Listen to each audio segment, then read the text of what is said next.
Welcome to this tutorial. In this tutorial, I will show you how you can find your system type in Windows 11. Your system type is basically of two types. Either your system is a 32-bit operating system or a 64-bit operating system. If you want to find out your system is which belongs to which of the following categories, then you need to follow these simple steps. First, simply go to the settings of your PC.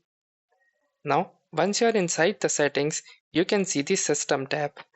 Click on the System tab. Inside the System tab, you need to scroll down at the bottom. From here, you can see the About section. Simply click on it.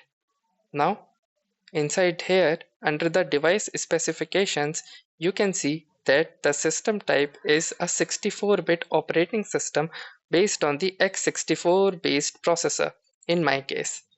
If you will have a 32-bit operating system, then it will be displayed here. So now you know how to check for the system type in Windows 11.